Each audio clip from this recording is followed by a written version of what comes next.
Hi everyone, this is Migs from Sneaks and Ball PH, and here we have the performance review on the Nike Zoom Freak ones.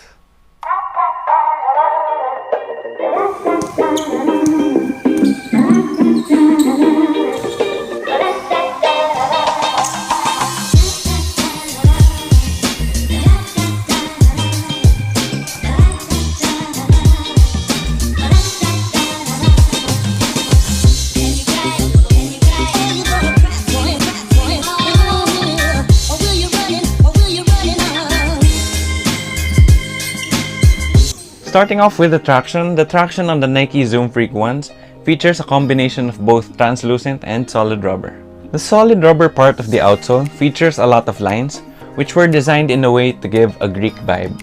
On the other hand, for the translucent portions of the outsole, you do have a traction pattern that resembles a rose, and this is to commemorate Giannis Antetokounmpo's father. The traction on the Nike Freak ones is okay. It's not horrible by any means. However, there are some key issues that keep it from being very good to great. The first problem that I encountered with the traction on the Freak ones would be the translucent rubber of the outsole. The translucent portions of the outsole just didn't grip the court as well as the solid portions did. The translucent portion of the outsole also picked up a lot more dust, and it was also difficult to wipe.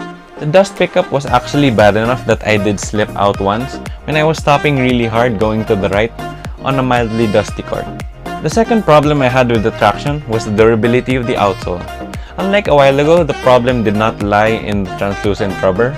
However, it was the solid rubber which had durability issues.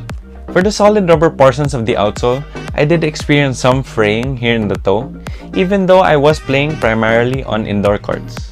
So for the traction, I would recommend that you keep these clean at all times, especially the translucent parts, so that you don't slip and slide. I also do not recommend using these outdoors, because even if I use them primarily indoors, there was already some fraying here in the toe. Moving on to the cushion, the Nike Zoom Freak ones feature double-stacked zoom in the heel, as well as a full-length injected Phylon midsole.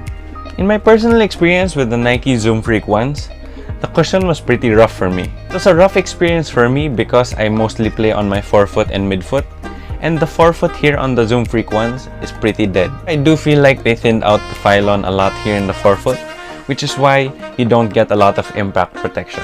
Then for the heel, you do have a double stacked zoom unit, and this provides adequate impact protection for those heel strikes or those times when you awkwardly land on your heel. So overall, I wasn't really a fan of the cushion setup on the Nike Zoom Freak ones, because since I do play primarily on my forefoot and midfoot, and I play pickup games which normally last around 3 to 4 games, at around the second or third game, my feet would really start aching because of the lack of impact protection, especially in the forefoot. However, there are a lot of people that enjoy a setup like this because you do feel very low to the ground, very responsive, and very quick on your feet. And since the cushion is mostly injected Phylon with just a little bit of zoom in the heel, it is also very light. Moving on to the support on the Nike Zoom Freak ones was very good. You not only have a relatively flat base, but you also have a little bit of an outrigger on the lateral side just to keep you safe during those side-to-side movements. You also have the materials that are pretty supportive because the mesh you find on the Zoom Freak ones is backed by a lot of stitching. Then you also have the Phylon midsole coming up a lot here on the lateral side with this exaggerated Nike swoosh. You also have these rubber pieces here on the lateral side as well as the medial side, which provide a lot of support. There is one weird thing that I noticed with the Zoom Freak ones, and that is the lack of a midfoot torsional plate. However, since the base was nice and flat here at the midfoot, I didn't experience any problems with arch support. Overall, the Nike Zoom Freak ones has a lot of very good support features. You have the relatively flat base as well as the little outrigger, as well as the supportive materials, the exaggerated Nike swoosh on the lateral side, and the rubber pieces on both the medial and lateral side. These support features all go hand in hand to give you that safe and secure feeling at all times. Moving on to fit and lockdown, the Nike Zoom Freak ones fit very much true to size. I went with my usual size 10, and it fit me perfectly. There wasn't any dead space around my toes, as well as anywhere else on the shoe. Then for the lockdown, I didn't experience any problems with the Zoom Freak ones. It does have your standard lacing system, as well as a half booty upper, which means that the tongue is connected halfway to the upper of the shoe. So overall, the fit and lockdown was great. There wasn't any dead space anywhere in my usual size 10s, and the lacing system is very simple and very basic, however it gets the job done really well. Moving on to the materials, the Zoom Freak ones feature very basic materials, which may feel a little bit cheap in hand, however they do get the job done. The upper on the Zoom Freak ones is almost entirely made up of a very fine textile mesh, and this textile mesh isn't as nice as the ones you can find on the LeBron 16 lows. Instead, it's more like the ones you find on the Kyrie 5s. Even though the mesh on the Zoom Freak ones does feel a little bit cheap in hand, it does get the job done because it gets soft, it moves well with your feet, and it is lightweight. Then for the rest of the materials, you do have neoprene here on the tongue, as well as in the heel where your Achilles would be. Then you also have a thin layer of fuse here in the forefoot. The placement is kind of weird since it is on the medial side, since I'm not really sure how many people actually drag their feet this way, but it is there in case you need it. Then for the 4 lockdown straps here in the forefoot, it is made of a really cheap feeling felt material, and this is the type of material that would wear really easily. So overall, the materials on the Zoom Freak ones are pretty basic, however they do get the job done, they do get soft, and they do conform to your foot very well. Moving on to the aesthetics of the shoe, the Nike Zoom Freak ones have a pretty mixed aesthetic because I do feel like colorways make or break the shoe. There are certain colorways like this one which I don't really feel that much, and there are other colorways such as the All Bros which I really love. So for the main point of the aesthetics, the thing that you notice right away with the Nike Zoom Freak ones would be the large inverted swoosh, and this I know got mixed reactions from a lot of people. However, the large backward swoosh did kind of grow on me, and it also serves a purpose of locking you down.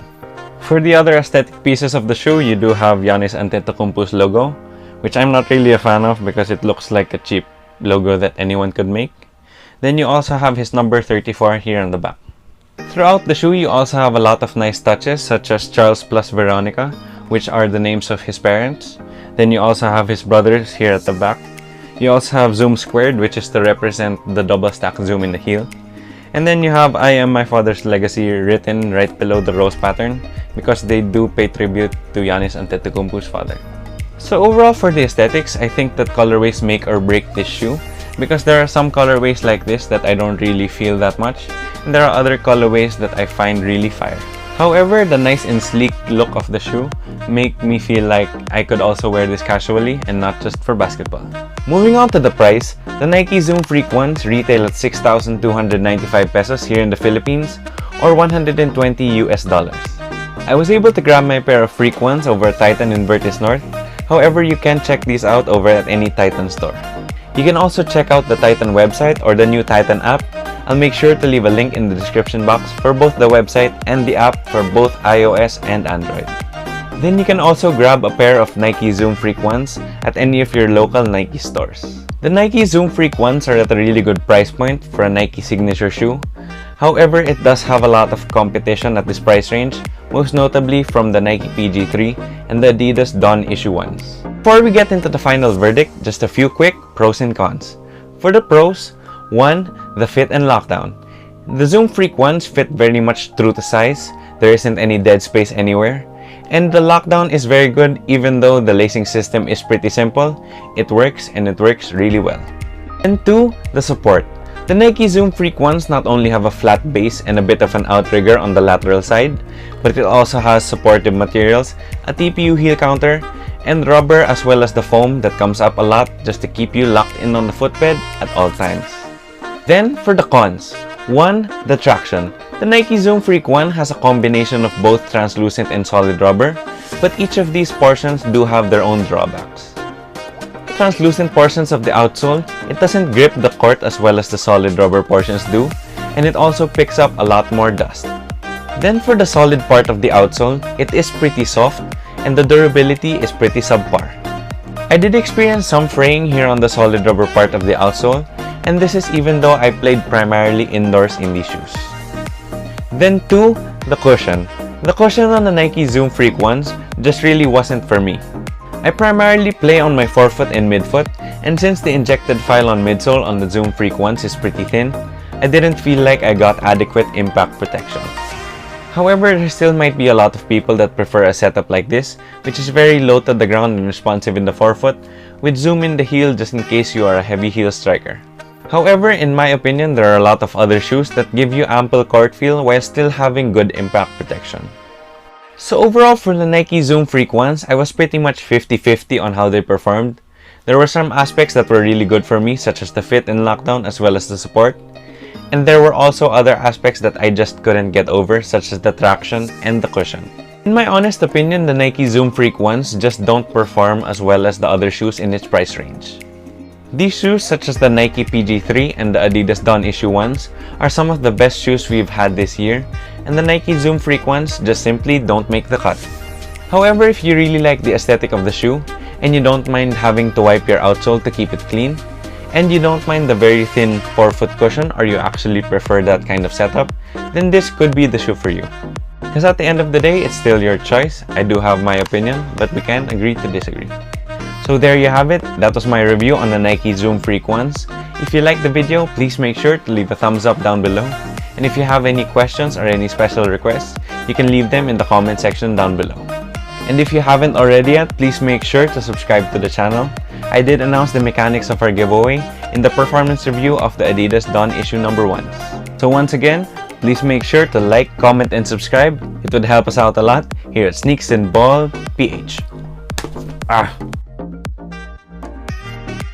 Help us out a lot here at Sneaks and Ball PH.